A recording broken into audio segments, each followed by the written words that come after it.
So today's story is Shabbos Teshuvah of that year.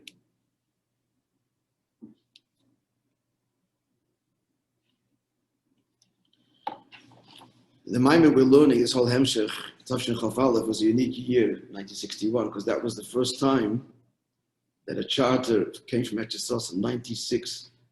Men, women, and children came to the Rebbe for Tishrei. Maimon L'cha Hashem, L'cha Malibi, which Rebbe subsequently was Magia many years later, was a Maimon said, a Kabbalah Sponim, a Fabrengen, for the Orchim. So this is what I'm going to read for you, is one of the diaries of one of the guests who came in 1961. How many years ago is that? That's what we're learning, because it's a decade. What? 50 years. 59. 60 years ago. No, can't be. Yeah, 60 years ago. Oh, my Neshama was in this world already. You were hearing it this all up Lamaila. You and I were here. We were here. So the author of the diary writes that not every year does the Rebbe Fabreng Shabbos Teshuvah, but it appears that in honor of the Orchim, it was a unique year.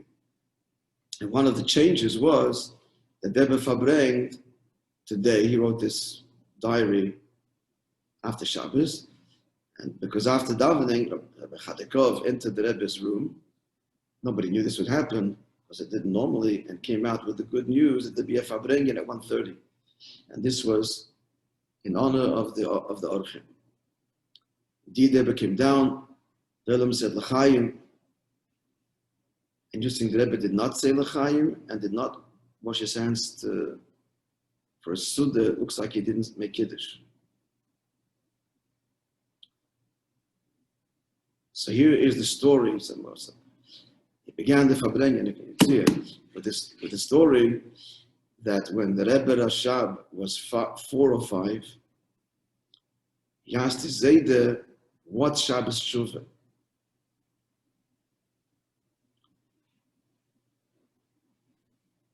And the Chassidic answered, a Shabbos of Teshuvah. Very cryptic question, a cryptic answer. What was the question? What's the answer? Is that Sounds like a dictionary answer. Yeah. So the Rebbe explained. The Rebbe explains here, what does it mean, a Shabbos of Teshuvah? I never heard this before until I read this now. And said that a weekday, interesting thing, in a weekday, forbidden things that Jew doesn't have in his house. How he doesn't have in his house, not kosher food, things that are forbidden, are not in Yiddish home. But on Shabbos, there are things that are forbidden in the Jewish home. Since today is Shabbos, you can't use the matches, etc. Muktzah, or things that one would normally carry from one domain to another. So what does it mean, a Shabbos of Teshuvah? The Yirah is, Shabbos Teshuvah is saying that even those things that are permissible,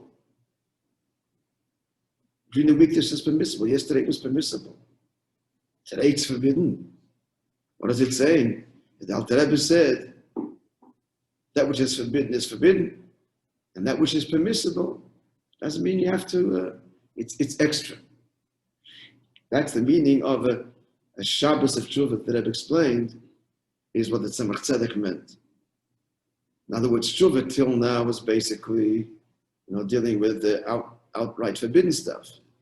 Now it's a Shabbos Dikar Teshuvah, that even that which is in the world of permissibility, there's Teshuvah there as well. Not to indulge and to use it all Hashem Shemayim, etc. Not to go over the limit. And then the Rebbe told another story, Speak up, we want to hear you. My father-in-law just posted this morning that the Rebbe did insurance on Shabbat. And the Rebbe, and he heard from Greenland that also the previous Rebbe never did insurance on Shabbat. I know a story of the Chassidic Rebbe, more than one that he ate Shalom. Yeah? Yes.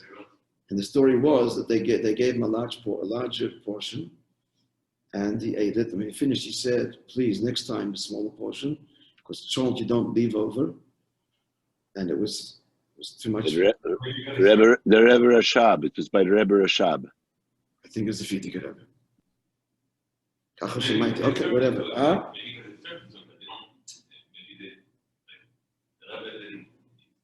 This I don't know. The Rebbe didn't eat, but the Rebbeim ate. Because the Moishe of the Alter Rebbe, it was salted. He had the guest in the Teshuvah. Everybody wanted to be part of the Achonis. So the Rebbe salted and the help salted, and the third person. Now the Rebbe ate it. Didn't how could he eat it? He didn't have any time in Achila. But that was the chont. Anyway, it could be the Rebbe didn't eat. I don't know. The Rebbe is that. Another story. We'll conclude with it. So the Rebbe also said that Fabreng in the beginning, that by the Rebbeim they wrote that they would light on Shabbos Teshuvah a Teshuvah licht. Now once it's a Chassidic prepared three licht, and the Rebbe and Chaim Mushka asked him, look at the question, 3 lights. Halavai, we have enough Teshuvah to do one Teshuvah. Obviously, he's writing 3 lights, there's 3 levels of Teshuvah. And he says here, when the Rebbe said these words, I'm laughing. When he was quoting the Rebbe and Chaim Mushka, and she said, Halavai, we had koich to do Teshuvah once, the Rebbe was containing himself from crying. He was wiping the tears from his face, from his eyes. And then he gave a whole beer. They say in a voice holding back crying, he gave a beer in the 3 levels of Teshuvah that the Tzemach Tzedek was talking about in lighting meant in the three candles. But if you look in the Farbrengen, they just mention it by name, but they say that the whole Arichas Advarim we never got. The publishers of the Farbrengen, it was never. But they just mentioned the 3 inyanim: Teshuvah, Sumeirah, Seitov, and Bakishol. They never gave a whole Arichas, which they never got to us. Okay, friends, have a wonderful day.